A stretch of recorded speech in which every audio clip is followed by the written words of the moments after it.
entrar. Estás muteado. Buenas, ¿cómo va? ¿Todo bien? Hola. ¿Qué tal? Buenas noches. Hola. Buenas. Bueno, algunos saludan por el chat. Le doy el grabar a esto. Bueno, vamos al hueso, querido Diego. Vale. Primero quería preguntarte algunas cosas para que charlemos con el resto de los chicos, el recorrido, digamos, en torno al periodismo, y especialmente de cine, ¿no? Periodismo especializado en cine. Me contabas off the record que tuviste un inicio un poco fallido, ¿o cómo fue? Sí, casi que no fue un inicio, pero yo empecé a estudiar crítica de cine en El Amante, en la Escuela del Amante. Por ahí los más jóvenes no la conozcan, pero bueno, fue una revista de cine muy importante que estuvo más de 20 años en Argentina. Y nada, cuando yo empecé a leer crítica y eso, mi sueño era publicar en esta revista, que era como un poco la vanguardia de la crítica de cine local, incluso latinoamericana.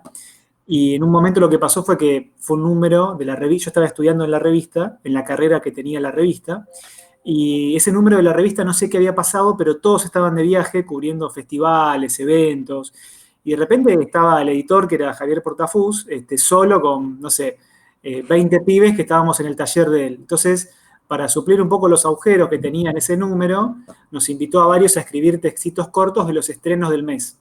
Y yo ahí entré y escribí una nota de una película que por supuesto nadie vio, una película tibetana, que fue creo que la única que se estrenó en el país. Que digo, en realidad fue la primera vez que publiqué algo, eso salió publicado en la revista, una notita de 1000 caracteres sobre esta película que no me sale el nombre ahora, por suerte, debe ser como algo que estoy reprimiendo activamente.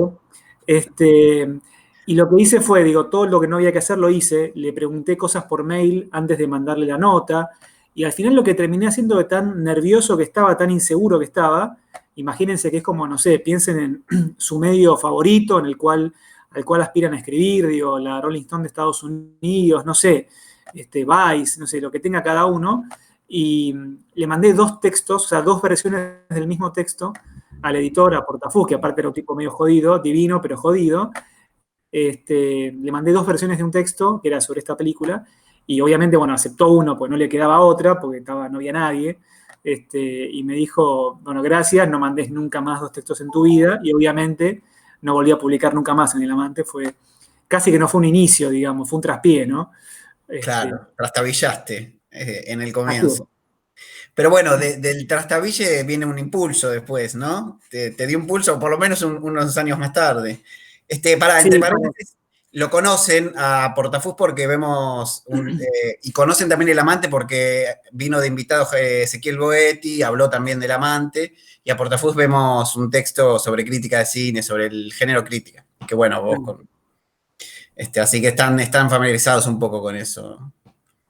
Pero Bien. bueno, ¿cómo siguió? ¿Y por qué no hay que mandar 2 textos?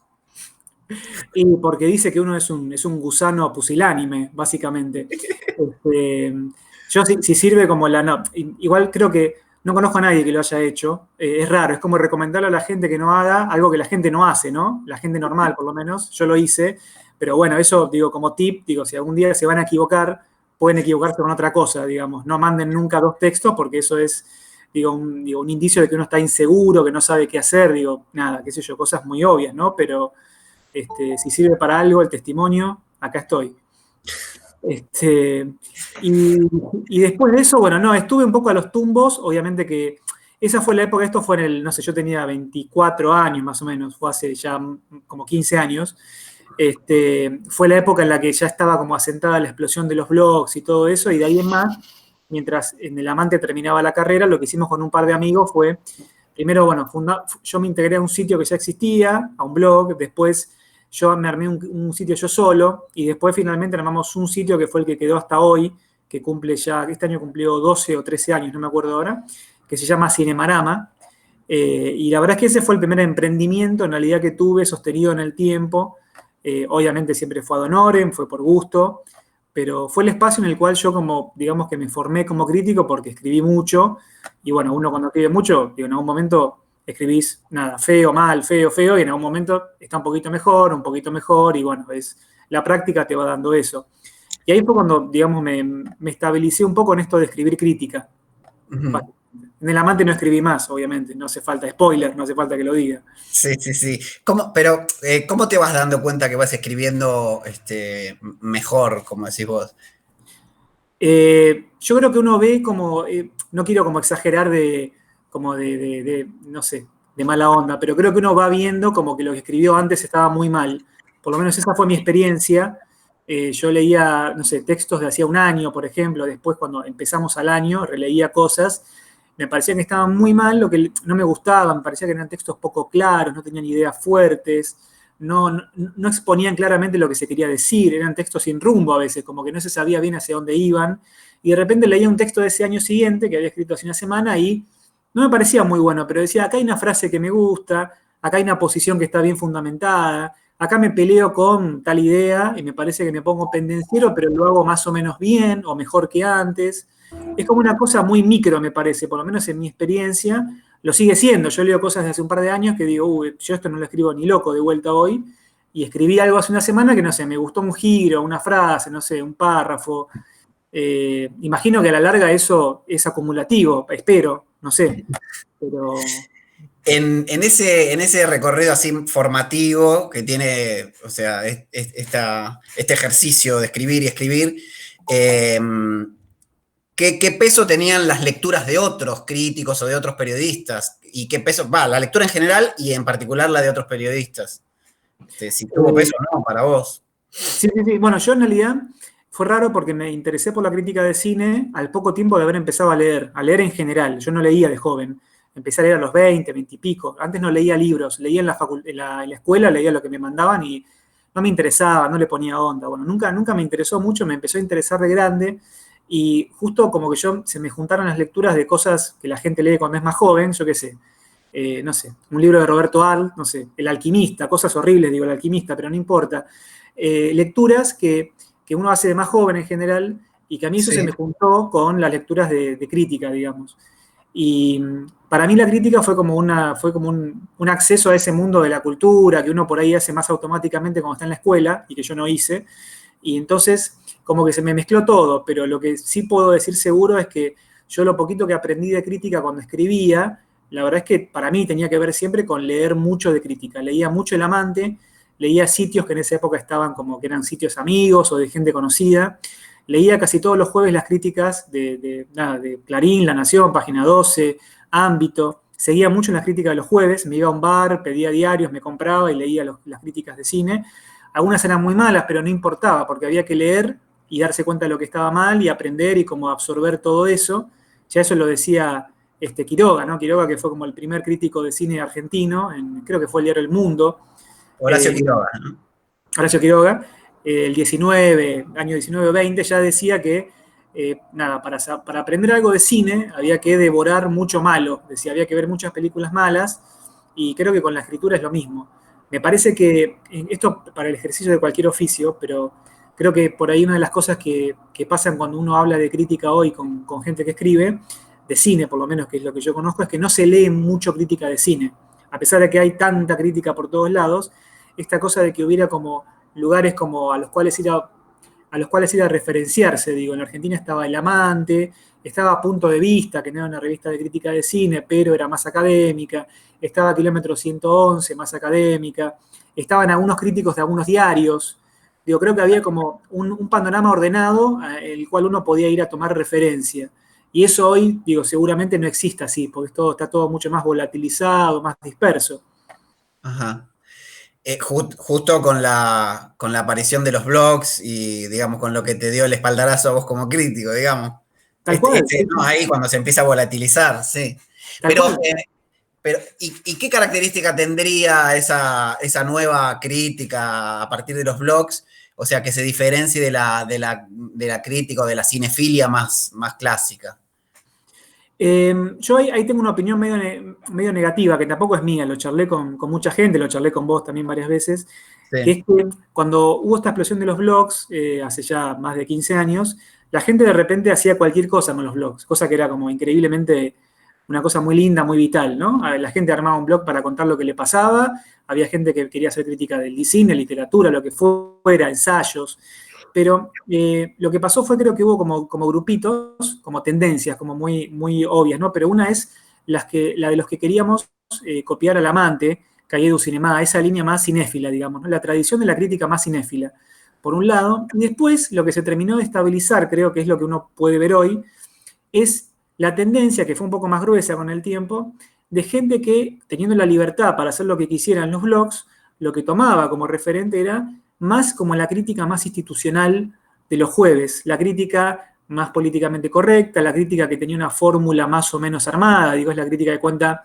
primer párrafo introduce a el estreno, digo, las coordenadas elementales del estreno, después cuenta la historia, después analiza rubros técnicos y después dice por qué le parece bien la fotografía, mal el guión y bien la puesta en escena. Y eso, de alguna manera, creo que por un montón de motivos que son más largos de contar, pero de alguna manera eso terminó como estabilizándose y hoy por hoy uno puede encontrar un montón de sitios con un staff muy grande, de gente que escribe ad honorem o por muy poquita plata, que básicamente lo que hace es eso, hace alguna variante de esa crítica más institucional, más de los diarios de los jueves, porque hay un circuito ya de eso, ¿no? Porque de alguna manera esos sitios que empezaron siendo blogs, tienen acceso a festivales, a funciones de prensa, y ahí lo que se recreó fue el viejo sistema de la crítica de los diarios, donde no estaba la libertad ni el margen para hacer lo que hacía, por ejemplo, el amante. Ujú. Entonces, por algún motivo, me parece que lo que terminó ganando un poco, copando un poco la parada, fue esa crítica. Digo, la crítica de los blogs terminó reproduciendo lo menos interesante de la crítica de los diarios. Pues en los diarios había mucha gente muy buena y sigue habiendo, por supuesto, pero yo hablo como del promedio menos interesante. Claro. Che, primero, al resto de los presentes pueden hacer preguntas, ¿eh? No, lo que se les ocurra. Si quieren van dejando por el chat o incluso hablan directamente, no hay problema. Voy a dejar la palabra cinefilia para más adelante, para cuando hablemos, te haga alguna pregunta sobre cine clásico, ¿sí? Cuando entremos un poco al tema de hoy. Pero una o dos cuestiones más de tu anecdotario biográfico. Del pasaje de Cinemarama, que es este medio que forjás vos con un par de amigos, a un medio más masivo, ¿qué cambio te produjo a vos en términos de tu producción, de escritura, ¿no? Más masivo quiero decir que no esté tan orientado según la lógica de esta cinefilia, ¿no? Justo, la verdad es que después de eso, en realidad los lugares en los que estuve eran lugares bastante libres en general. Digo, el primer medio importante que tuve después de Cinemarama fue, bueno, Haciendo Cine, la revista que tampoco existe más, que era como la revista que peleaba con El Amante, ¿no? Porque era una revista más bien de perfil industrial, pero que con el tiempo le fue dando espacio a los textos como más críticos y todo eso, ¿no? Que bueno, obviamente entré aparte porque me hiciste el gancho vos, básicamente. Eso fue como creo que el siguiente salto que tuve. La verdad es que ahí también me manejé más como me manejaba en Cinemarama, digamos, no estaba, había como cosas del medio, del estilo del medio, pero era bastante libre, creo. Uno como que podía suplir una dimensión informativa muy elemental y después con eso hacía lo que quería. Y después, digamos que el highlight, por lo menos en términos de masividad, en mi caso fue Enie, que es donde sigo escribiendo. Ahí soy colaborador, o sea, no soy redactor, ya saben que los redactores son cada vez menos, digo, las redacciones desaparecen, los redactores son la gente a la que se le paga fijo por publicar de manera regular, y salvo en algunos diarios y demás, son pocos los redactores, y los medios culturales se suplen sobre todo de colaboradores, que somos los que publicamos hasta 23 notas por año más o menos, como límite.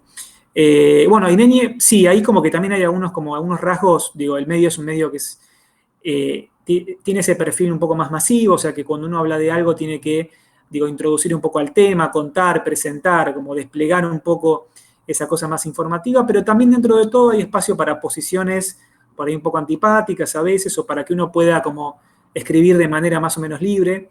O sea que la verdad es que es un ejercicio muy automático, no sé si les pasó alguna vez, esto vale para cuando uno va a la radio, para cuando uno escribe, es lo mismo, ¿no? Creo en ese sentido, pero creo que si uno conoce un poco el medio al cual se está postulando o va a hacer algo, hay algo ahí como medio automático donde uno se tiene que mimetizar con la oferta de ese medio, ¿no? Es una cosa medio obvia lo que digo, porque es medio automático, uno no se da tanta cuenta.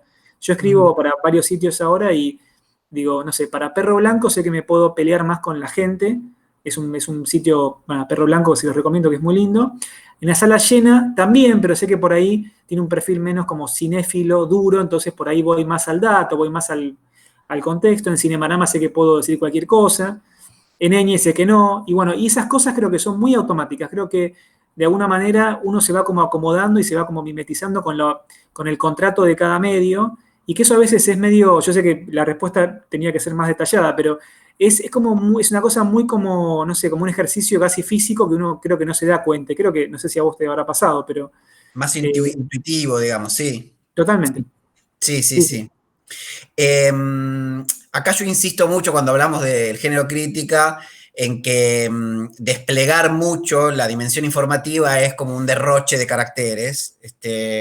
¿Querés desde tu experiencia contar por qué? Y tengo una pregunta que es de Guido, que es ¿cuántas Mm. veces mirás una película antes de escribir una crítica? Al principio, cuando estaba más inseguro, obviamente las veía 2 veces, pero ya hace años que veo una sola vez y de hecho, esto está mal, no se hace, pero una vez escribí, digo, en las vorágines de los festivales, que uno tiene que ver 3 o 4 películas por día, de las cuales tiene que cubrir 3 o 2, que es mucho, por día, muchas veces no, pero a veces escribí sobre películas que no terminé de ver del todo, cosa que es como otro de los tips que no hay que hacer, ¿no? Pero en general una vez, con una vez creo que ya hay algo como de la primera impresión que tiene uno cuando ve una película que creo que también es interesante trabajar sobre eso.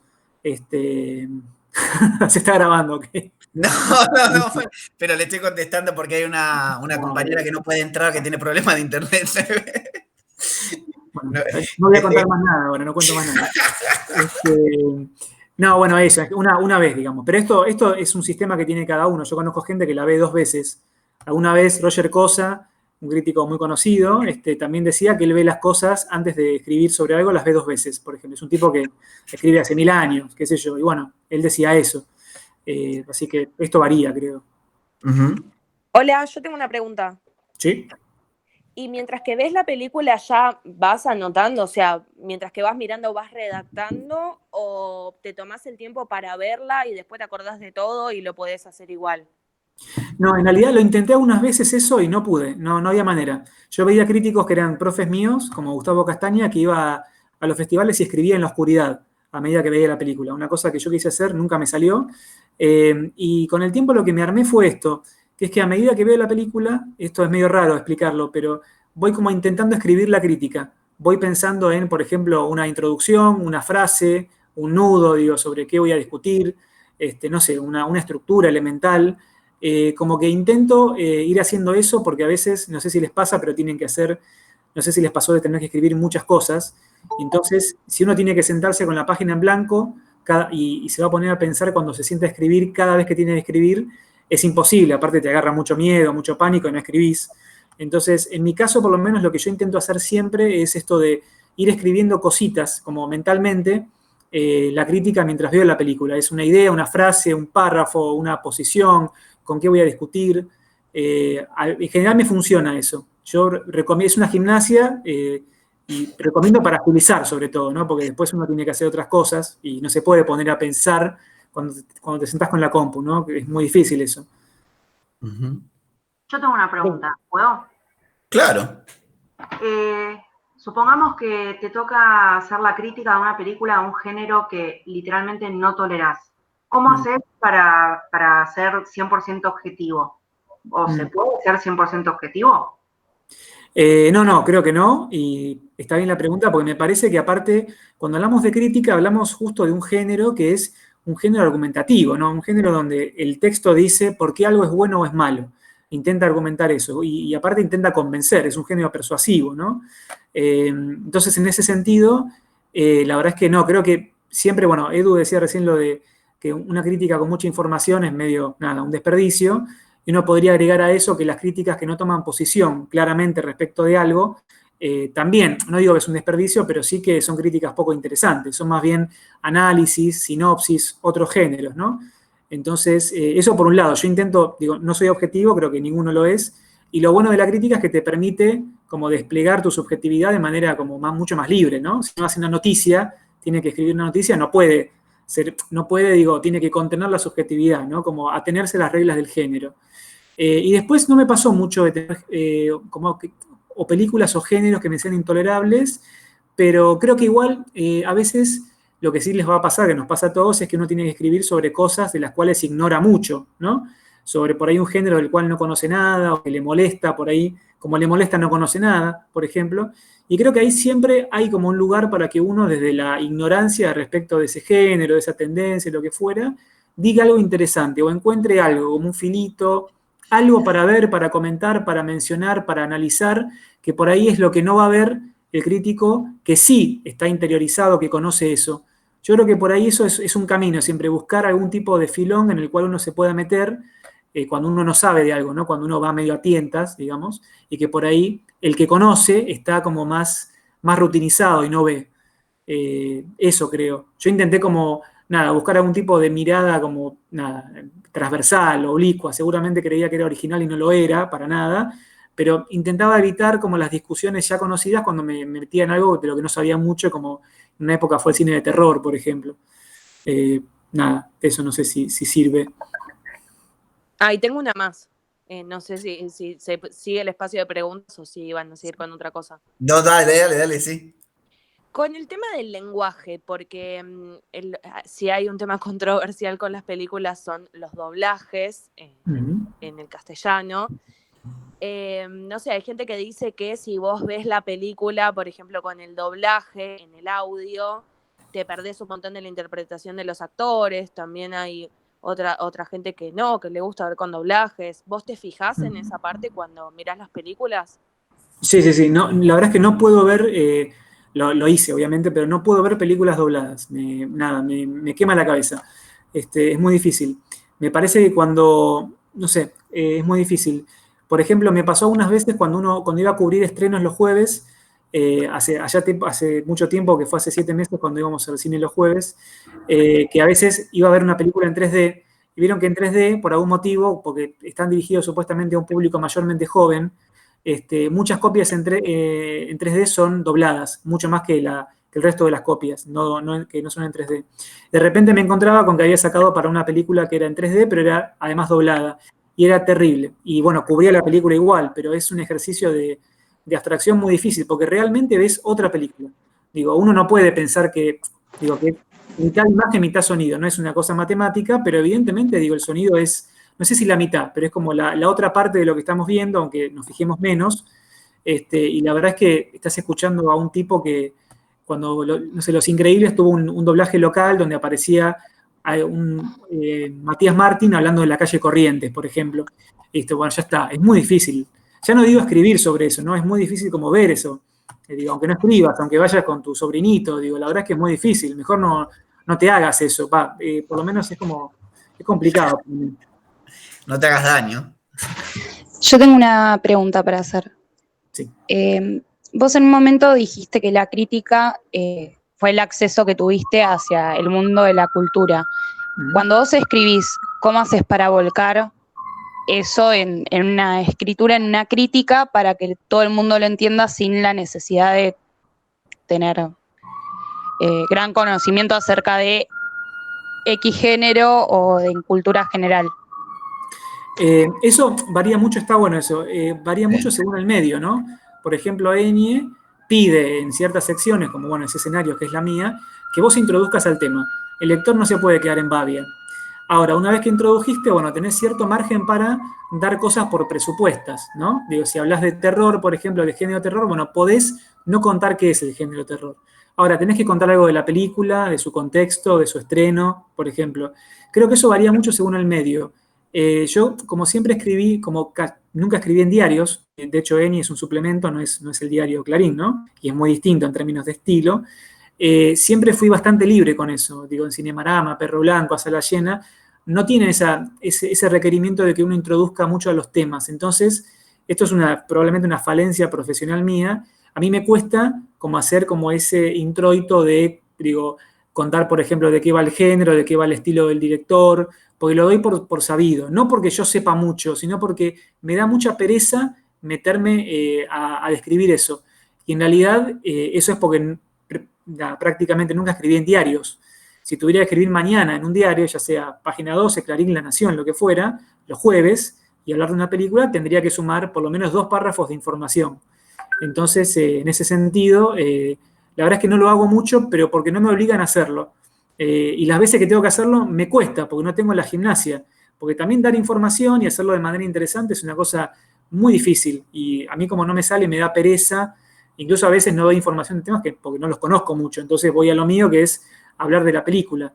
Pero ya sea para poderme investigar o para ponerme a contar, soy un poco perezoso, entonces prefiero como ir al tema directamente. Pero eso varía mucho según el medio, me parece. Sí, eso lo hemos hablado. Es muy difícil, es verdad lo que decís, hacer interesante un párrafo más informativo sin que quede, porque si no, en general quedan como si fueran wikipediazos, ¿viste? Claro. Y ese es el desafío, ¿no? De este bloque biográfico de la experiencia periodística de Diego. Yo tengo una pregunta, Orfe. Avanti, sí, claro.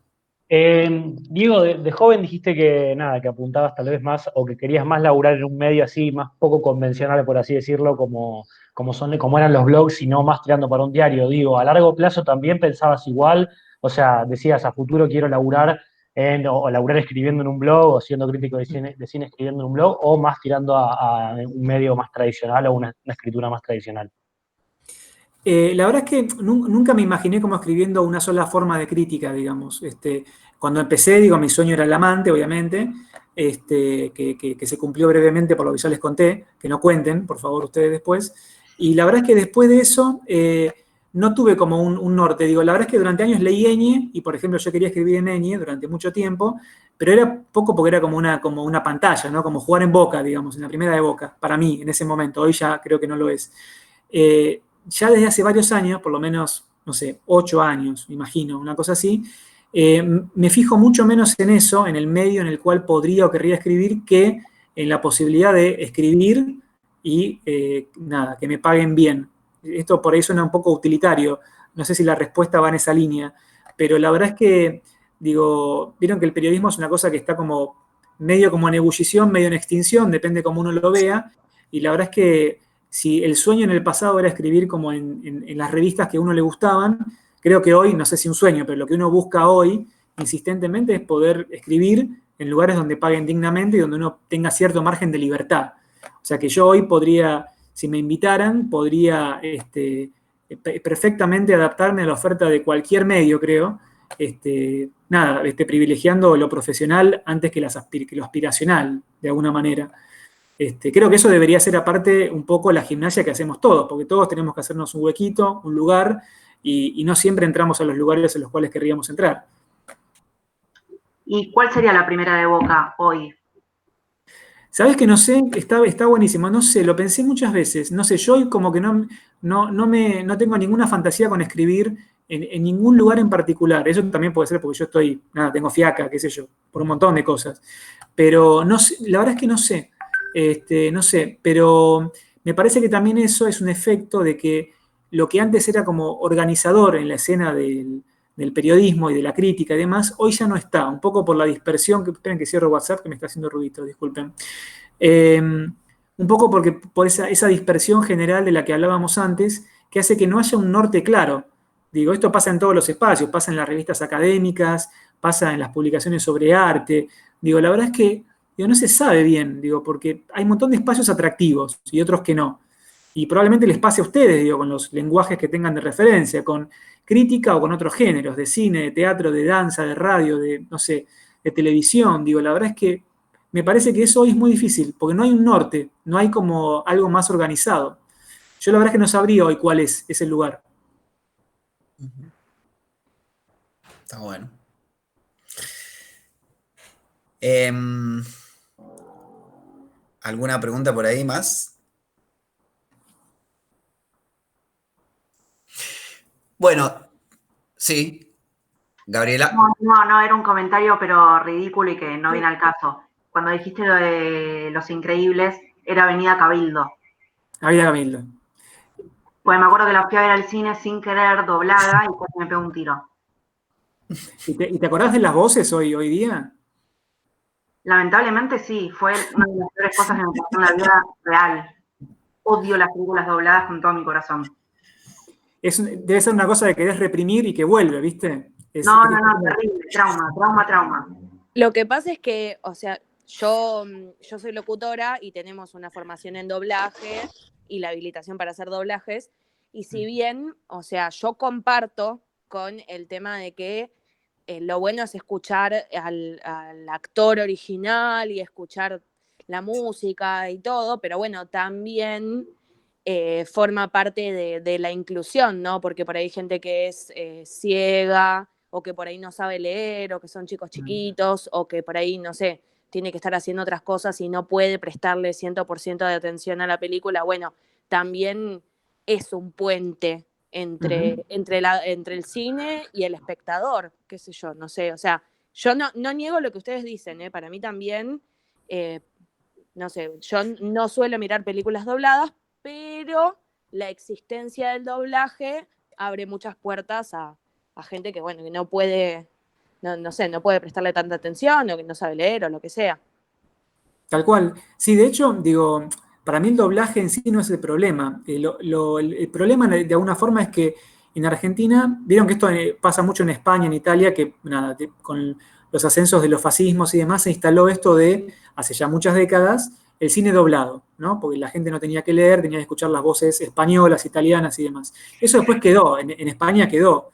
Se ve mucho cine doblado en España. En Argentina eso no pasó hasta hace más o menos 20 años, o un poco menos, donde progresivamente empezó a haber más doblaje con argumentos que habría que ver si son, digo, verosímiles o no, de, por ejemplo, los adolescentes ya no leen.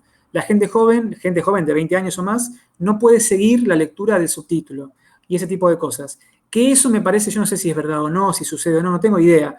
Pero a mí lo que me preocupa del doblaje como que se incremente es más que nada eso. No que exista como oferta. Como oferta me parece perfecto que exista. Hay gente aparte que le gusta ver las películas dobladas porque está acostumbrado a ver cosas dobladas. Eso me parece que está bien. Lo que yo digo por ahí es como más allá de que a mí no me guste, el incremento de la oferta doblada. Que eso para mí es como de lo que deberíamos desconfiar. No de que exista la oferta doblada, que eso está perfecto. Y si se hace acá, bueno, esa parte, digo, nada, trabajo para la gente de acá, además, que no sea un doblaje en gallego, que sea algo hecho, no por Matías Martín en todo caso, pero sí por gente de acá. Sí, por un actor o actriz de doblaje y no por ahí una celebridad, pero lo que está bueno creo es que exista la opción, o sea, Claro. no la película doblada por imposición, sino que uno tenga la opción de elegir, bueno, la quiero ver con el audio original o doblada. No, yo no estaría de acuerdo con que sea que el único cine que tengamos sea exclusivamente doblado acá, porque no, porque me parece que está bueno tener la posibilidad de elegir, pero también con la reglamentación que hay, todas las películas tienen que tener su doblaje. Vos podés Claro. elegir si verlo o no, pero está bueno porque tenés la opción y porque también es cierto que le da trabajo a mucha gente, o sea, hay muchos actores y actrices de doblaje que si llega, no sé si ya deja de existir el doblaje, se van a quedar sin laburo, pero mientras que esté la opción y todos podamos elegir de qué manera queremos ver la película, me parece genial. Y después también está bueno que esté la opción justamente para la persona que necesita del doblaje, bueno, elegirlo. Totalmente. La semana pasada estuvimos viendo acá eso que podría designarse como una poética, como un lenguaje, que Noel Birch nombra como modo de representación primitivo. Y aparecía una palabra que era la estabilización, ¿no? Para un periodo o poética que vendría después, que uno identificaría como cine clásico, relato hollywoodense o cine canónico, de muchas maneras se puede identificar. Quería arrancar hablando de este tema eh, preguntándote qué características tendría esa estabilidad a la que llega el lenguaje del cine. Sí, ¿Sí? esto es un tema del que se habla mucho, ¿no? En la academia, se estudia mucho esto de el lenguaje del cine clásico y todo eso. Creo que un poco el interés por el cual siempre se vuelve eso es por una cosa que alguna vez hablamos, que es que de alguna manera todos hoy seguimos viendo un cine que es mayormente, si bien no es cine clásico, en el sentido de que no fue producido en el periodo que se llama habitualmente cine clásico, que en casi todo el mundo, con variantes, más o menos va de la década del 35 al 60, más o menos, con variantes locales, ¿no? Eso que se llama cine clásico, edad de oro y demás, se termina, pero después sigue habiendo un cine que de alguna manera se parece a ese cine clásico, siempre con transformaciones, ¿no? Uh-huh. Y hay muchos rasgos, ¿no? Pero creo sobre todo que es un cine que está organizado en base a un sistema de géneros. Digo, hay géneros con sus reglas, con sus contratos, o sea, con esto que se llama siempre horizontes de expectativa, ¿no? De esa promesa que el género le hace al espectador de con qué se va a encontrar. La promesa de los géneros que se definen de manera opositiva siempre, ¿no? Hay un sistema de géneros porque hay comedia, y la comedia es comedia porque no es el terror, y el terror es el terror porque no es el drama, y el melodrama y así, y el policial y todo lo que se les ocurra.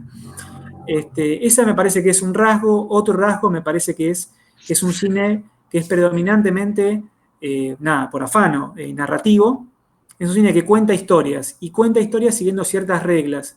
Y eso hasta el día de hoy no cambió, digo, cambiaron un poco las reglas, ¿no? Es verdad.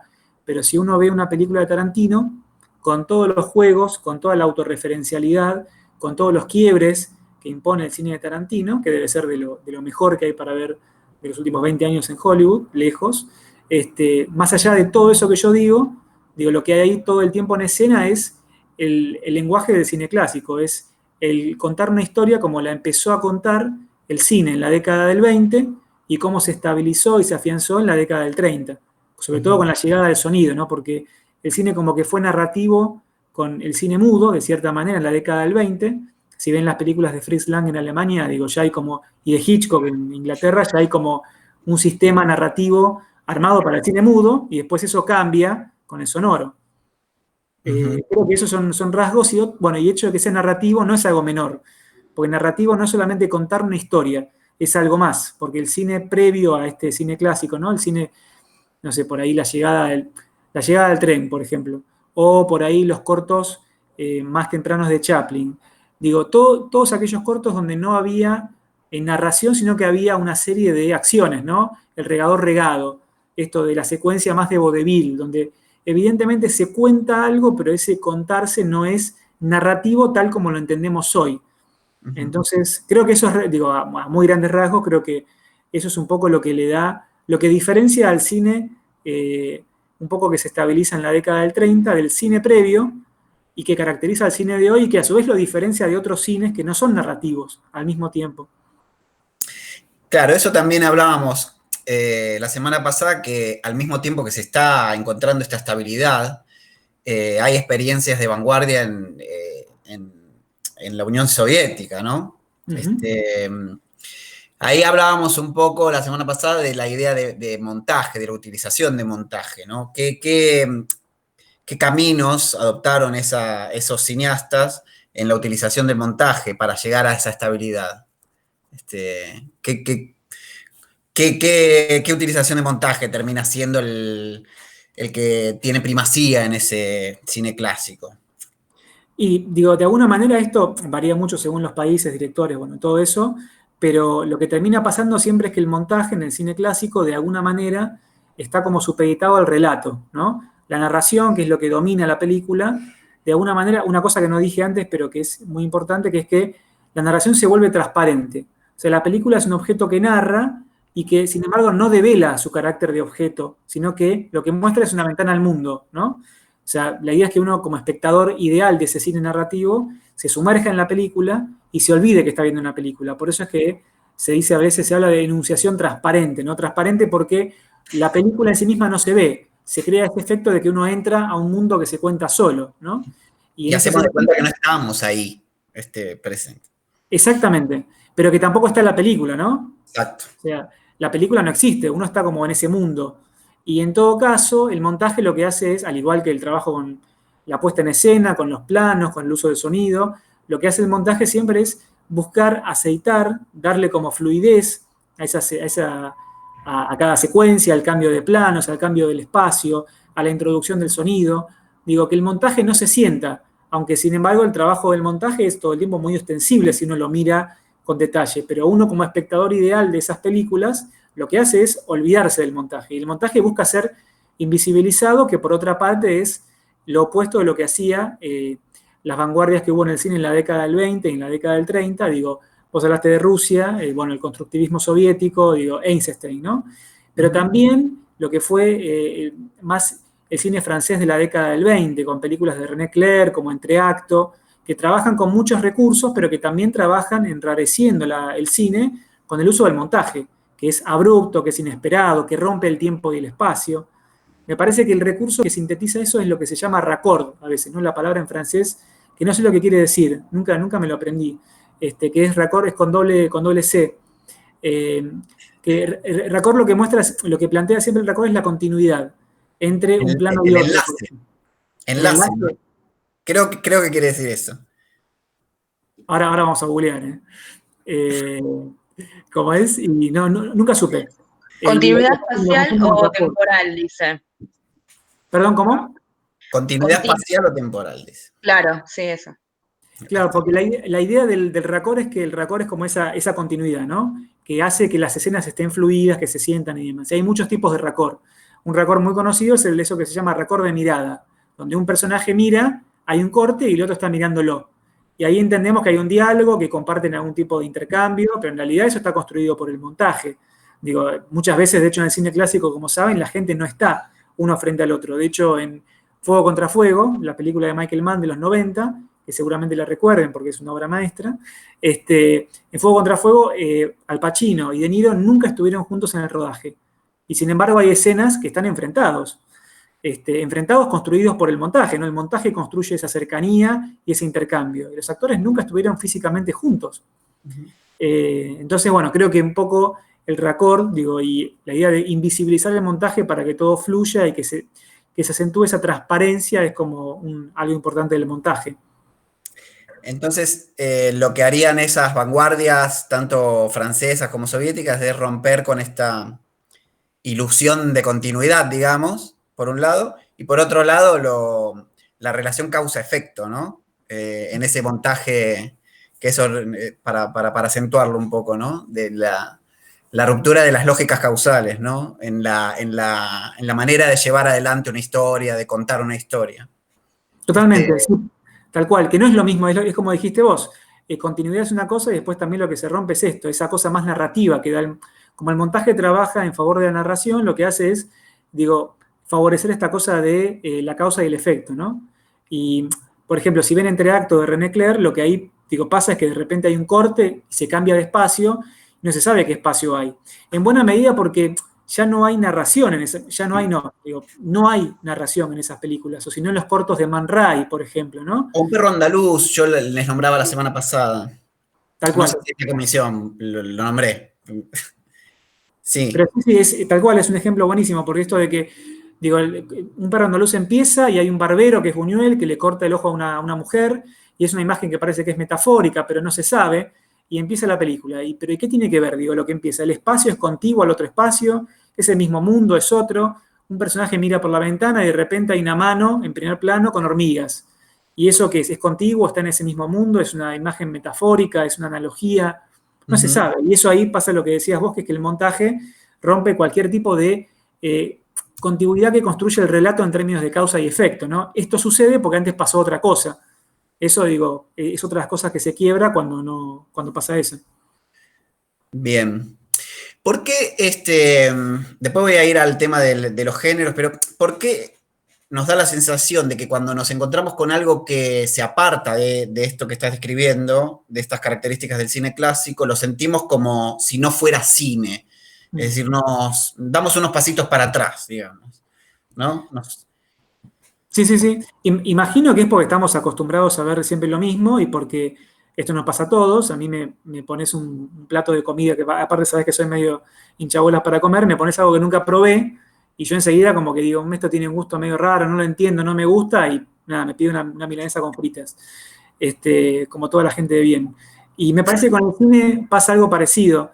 Creo que estamos acostumbrados a ver un tipo de cine, que es mayormente este cine que estamos diciendo, el cine narrativo clásico, aunque no sea de la época clásica, y que evidentemente el contacto con otras formas del cine que no responden a esa lógica, digo, nos producen o malestar o aburrimiento. Ya había algo de esto ya en los 60s, Metz, que era un semiólogo de cine, decía que la sociedad le llamaba cine a una porción de cine muy chiquita. Le decía, muy chiquita no, importante, pero que en ese significante cine, decía Metz, a lo que la sociedad le dice cine, cómo se clasifica cine, es algo muy chiquito. Incluye películas de género, narrativas y a veces un documental. Decía, el documental como que no, medio que no entra. Hoy probablemente entre, pero evidentemente le decimos cine en general a, digo, una parte de la oferta fílmica muy restringida. Yo no creo que eso sea bueno ni malo. Creo que siempre está bueno, no sé, tomar en contacto con cosas buenas, con cosas nuevas, digo, pero la verdad es que más allá de eso, sucede que para la gran mayoría de la gente, la experiencia del cine es la experiencia del contacto con esas películas, y así lo va a hacer toda su vida. ¿Y por qué sucede? No lo sé. Yo sí recuerdo que cuando me forcé a ver el cine que no conocía, que era el cine, si querés, de los nuevos cines de los 60s, las películas no narrativas del presente, lo que se llama a veces cine contemporáneo, no contemporáneo porque esté hecho en el presente, sino contemporáneo porque toma distancia del cine clásico, que tampoco es clásico, ¿no? Pero el cine narrativo. La verdad es que la pasé muy mal al comienzo, digo, no me divertía, era como una experiencia rara ver una película de Resnais. Qué sé yo, no entendía, estaba incómodo, molesto, fastidioso, y eso duró un tiempo hasta que se estabilizó. Me estás predisponiendo mal a la pandilla porque es la clase de la semana que viene. Ah, bueno. Está buenísimo. Nos vamos a angustiar la semana que viene. Sí, ¿qué pasa ahí en esa... Bueno, la periodización que hacemos nosotros es a partir del texto de Antonio Costa, que es el cine sonoro de los años 30 a los 50, que vos lo conoces muy bien. Vos hiciste otra periodización, dijiste del 35 al 60. Pero bueno, ¿qué pasa ahí, además de los géneros, con la industria, ¿no? Y además, ¿qué géneros se empiezan a consolidar ahí de manera fuerte y siguen vigentes hasta hoy? Porque, bueno, hoy ese cine narrativo se actualizó en términos de género, pero también tiene, ¿no?, una continuidad lo que sucedió allí en los 30. Sí, claro.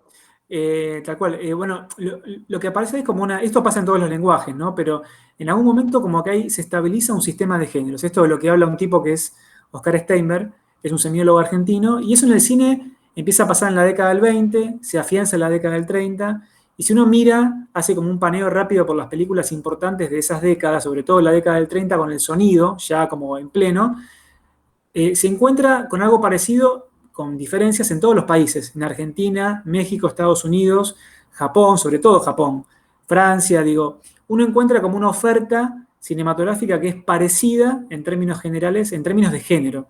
Digo, hay, por ejemplo, policiales, hay melodramas, hay thrillers, lo que llamaríamos películas de misterio, hay que investigar un asesinato, pero no es un policial.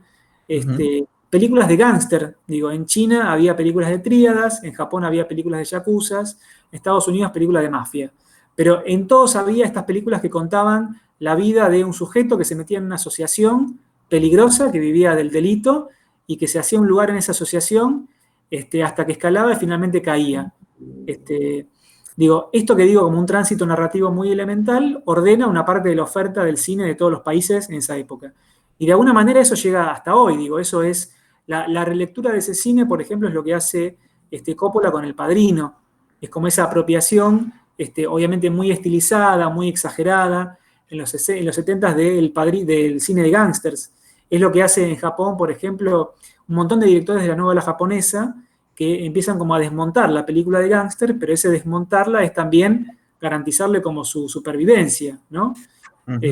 Entonces, de alguna manera, digo, todo el cine que vemos hoy, en general, no todo, las películas de superhéroes no, por ejemplo, pero la verdad es que los géneros que vemos hoy están está muy influenciado por lo que se estabilizó en la década del 30. El melodrama medio que desapareció, el musical desapareció, el western, que fue como el género que condensó como esa vitalidad física de la acción, de la aventura del cine, medio que desapareció, pero sigue habiendo como desprendimientos de eso, ¿no? El cine de acción que aparece en los 80 recupera un poco esa beta del western, y lo que uno ve como son como movimientos de pase de testigo, ¿no? En los géneros, pero de alguna manera, digo, si bien estamos en un sistema de géneros distinto, hoy al de la década del 30, seguimos en un sistema de géneros, cosa que no había en la década del 10 y que había de manera incipiente en la década del 20. Esa experiencia es una experiencia que, digo, caracterizó a mi abuelo, a mi viejo y a mí. Claro. Muchas generaciones tenemos esa experiencia, no nos imaginamos el cine por fuera de esa oferta que tiene sus parámetros, sus rasgos muy, muy precisos, y que aparte todos conocemos, porque nadie, por ejemplo, desconoce que es una comedia romántica. Le puede gustar más o menos, a mí me gusta mucho, pero a ustedes puede no gustarle nada, o poco, pero todo el mundo sabe lo que es. Va al cine el sábado, o iba al cine el sábado a la entrada del Hoyts, y veía una ficha y sabía perfectamente que era una comedia romántica. Ese tipo de saberes respecto del cine se masifican en la década del 30. Ujú.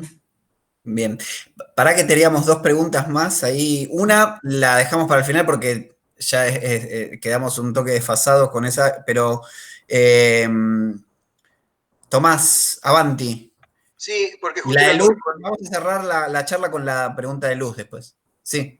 al respecto de lo que había dicho, porque yo cuando leí el texto de Costa me llamó la atención la periodización que hacía de cortar en el 46, 48, que él dice que tiene que ver con el principio de la televisión y con bueno, la monopolización de los estudios, etcétera. Pero me llamó la atención porque si uno piensa, como siente que hay una continuidad en cuanto a los formatos cinematográficos en Hollywood, o sea, digo, sigue Billy Wilder, sigue Capra, sigue Mankiewicz, todos esos a full. Entonces, me pareció como mucho más lógico tu periodización y quiero saber por qué, digamos, la pensás así y por qué crees que la piensa así también Costa. Bueno, en realidad lo que hace Costa es una cosa mucho más pormenorizada, ¿no? Lo mío es como una pincelada muy, muy gruesa, pero en realidad lo que yo pienso es en términos, hago sistema, digo, o pienso en contraposición ese periodo con lo que aparece en la década del 60, que es mediados de los 50, mediados de los 60 según el país, que son los nuevos cines. La explosión de los nuevos cines lo que hace es marcar la emergencia de manera ya regular de una alternativa a ese cine clásico, ¿no? Esos nuevos cines son lo que se llama el cine moderno, ¿no? El cine que puede como narrar de manera más libre, puede no narrar, digo, puede hacer otras cosas. Imagínense a Godard ahí, ¿no? En el caso de Francia, por ejemplo. Puede haber películas experimentales que tienen como una vida mucho más extensa, y me parece que eso lo que marca es como el ingreso a un periodo cualitativamente distinto. Lo que hace Costa, que es mucho más refinado, lo que muestra son como las modulaciones dentro de un mismo periodo.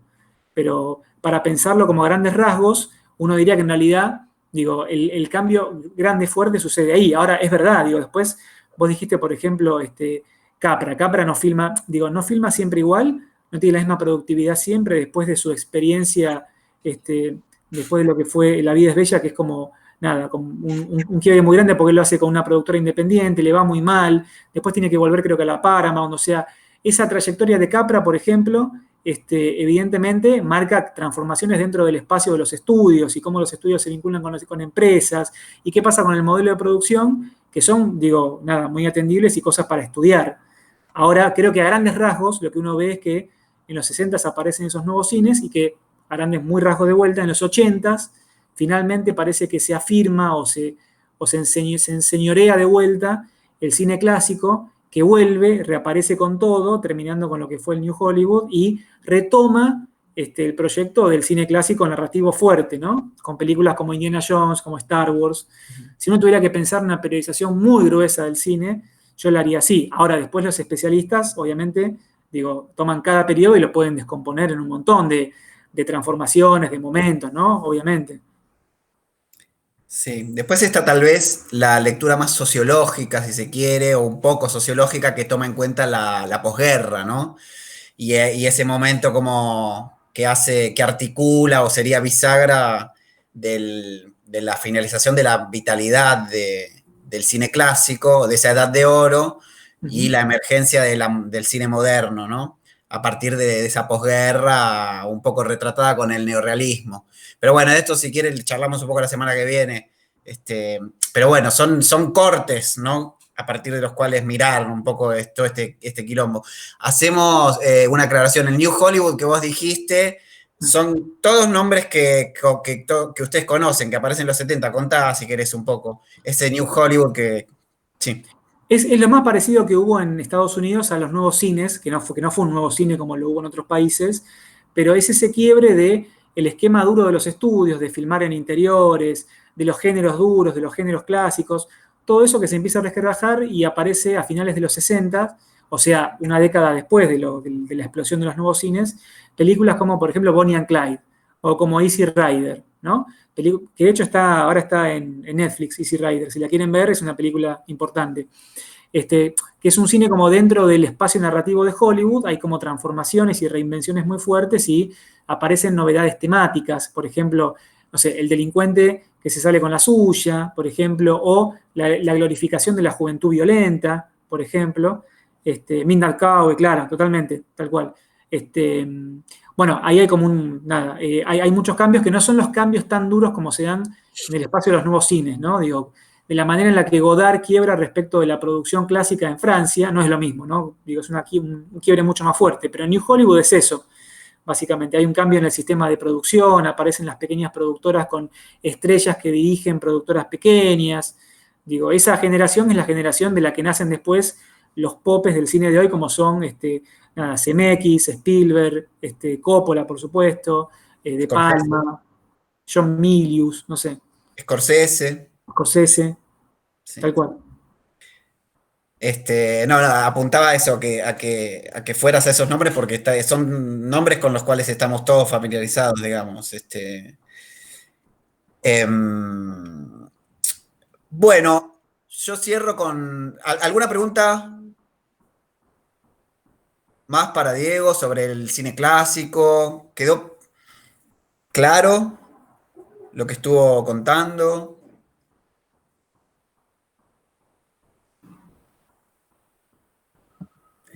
Yo preguntaría simplemente si tuviera que resumir en 3 o 4 cualidades principales del cine clásico, ¿cuáles serían? Una, creo que la venimos hablando, que es la continuidad que se da con el montaje, etc. Un par de cualidades más como para identificarlo, digamos.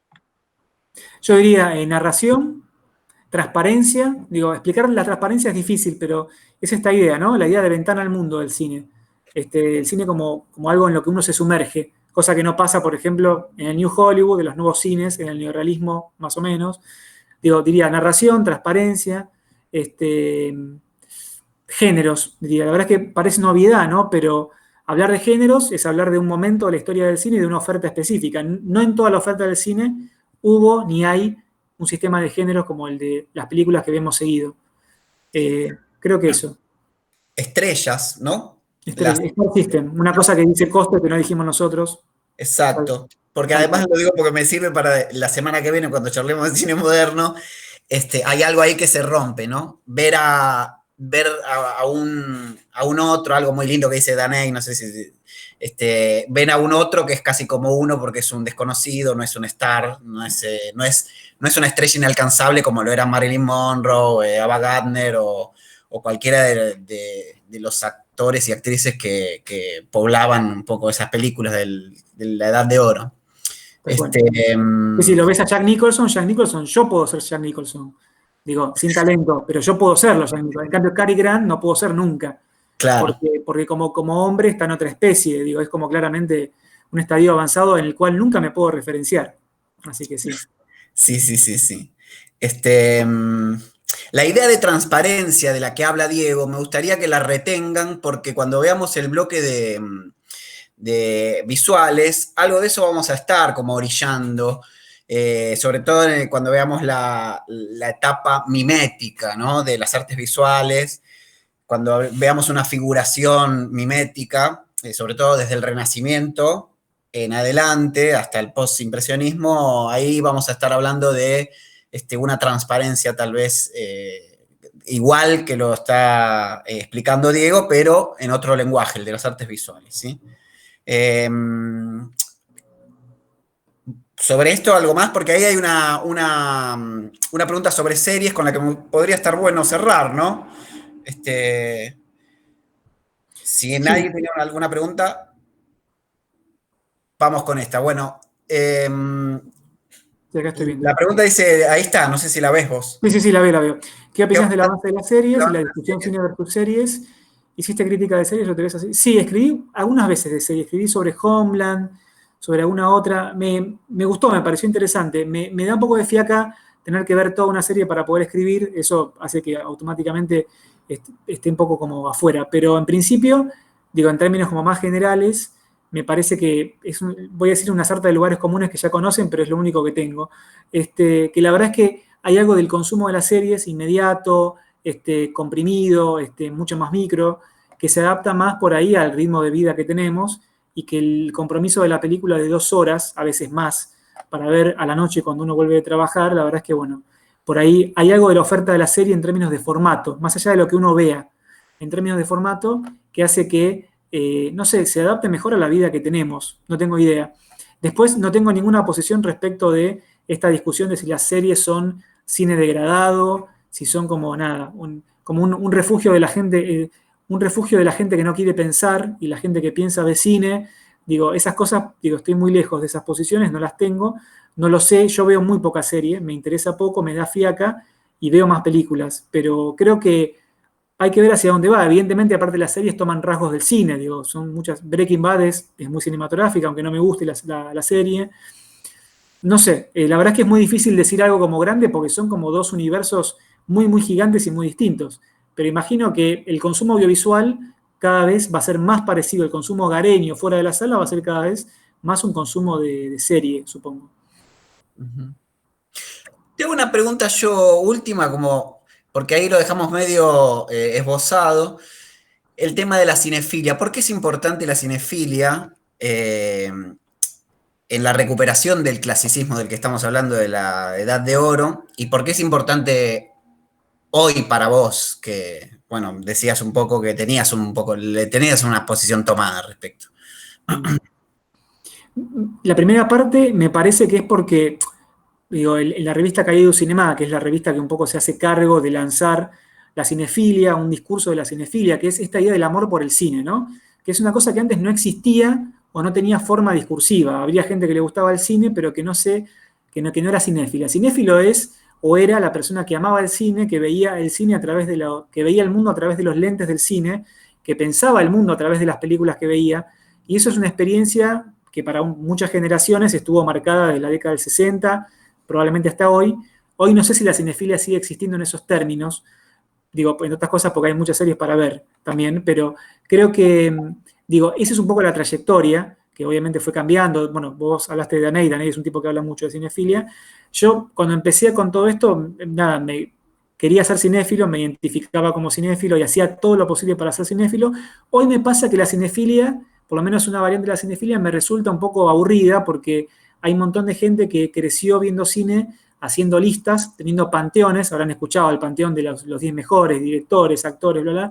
Me parece que es una cosa, a veces, por lo menos en su versión menos interesante, algo medio calcificado, medio pesado, que en realidad obtura la relación con el cine a veces, antes que abrirla a nuevos horizontes. Entonces yo hoy la verdad es que no me reconozco cinéfilo, o por lo menos no en esa línea, ¿no? Me gusta el cine y tengo una relación abierta con el cine y veo lo que... Tenemos una relación abierta, nos damos permisos. Entonces veo lo que se me canta y no tengo ningún tipo de panteón y nada, estoy mucho más relajado en ese sentido. No me reconozco cinéfilo en ese sentido, pero sí, evidentemente, la cinefilia, digo, modeló la manera en la que vimos y pensamos el cine durante mucho tiempo. Eso, ni hablar. Gabriela, si querés decirlo con el micrófono, o no. Sí, no lo quería interrumpir y no me quería olvidar. Dale. Es básicamente saber tu opinión, porque yo realmente no la toleré mucho. Quería saber si estaba muy equivocada. Quería saber qué te pareció 2 años de esclavitud. Si era tipo, es merecedora de todo lo que le dieron y dijeron. Sí, la vi doblada, no, mentira. No. Escribí sobre la película en Cinemarama, no, obviamente me cae muy mal. Digo, nada, estoy muy en contra de las películas cuya propuesta depende únicamente del maltrato a los personajes para decir una cosa del mundo, para decir que la esclavitud es mala, cosa que ya sabíamos. Y son estas películas que torturan a sus personajes, que dejan al tipo colgando de la soga todo un día, al que si se mueve se cae y se ahorca. Me parece que esa maldad con ínfulas de compromiso político y ético me parece que es un desastre, lo odio, no me gusta, y lamentablemente, bueno, hay un cine que va mucho para ese lado, y también está Moonlight, que fue otra que ganó el Oscar. Sí. Creo que Hollywood hoy por hoy va obviamente para esa dirección de las películas muy políticamente correctas, que se imaginan con un compromiso con el mundo, con este tipo de propuestas, ¿no? Películas que torturan a los personajes, donde todo es muy cruel, muy feo, muy gris, muy, muy malo, todos son ruines, la gente sufre mucho, y el sufrimiento ese tiene que tener algún tipo de misión, ¿no? Digo, la gente sufre porque son esclavos, la gente sufre porque hay desigualdad de género, la gente sufre porque hay pobreza. Siempre como que son películas que aparte como que integran todo eso en una idea del mundo muy clara y muy machacona, ¿no? Para que todo el mundo entienda. Y la verdad es que a mí me pone de mal humor, escribí muy en contra y la pasé muy mal. Así que... Ok, listo, te banco. Y Guido, no sé si tiene el micrófono, pero si tuviste malas experiencias o películas que no terminaste de ver por lo mala que eran. Sí, no me acuerdo ahora algunas. En festivales lo hice, obviamente, muchas veces. Yo, los primeros 10 años de cine que veía, nunca me levantaba una película. Nunca, nunca, nunca era como una... Y ahora con el tiempo me levanto de muchas, de festivales. A veces pongo una película, media hora la dejo. Sí, sí, sí. A veces, incluso de películas que tuve que escribir, las he visto en tramos porque me parecían insoportables. Así que sí, de hecho, 2 años de esclavitud, digo, estaba en la sala, no podía cortarla. Si hubiera estado en mi casa, la hubiera visto en fascículos. Así que... sí, sí, yo creo que hay que levantarse, hay que irse. Si no tenés que escribir, levantate. Ya está. Claro. Y no manden 2 versiones del mismo texto. Eso es todo lo que hay que saber. Bueno, le damos las gracias a Diego por venir. Che, gracias, yo te aplaudo acá. Gracias, papá. Y bueno, nos vemos la semana que viene. ¿Sí? Le dicen a los... Bueno, no, listo, nada.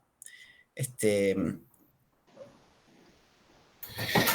puedo hacer una última pregunta? Dale, dale.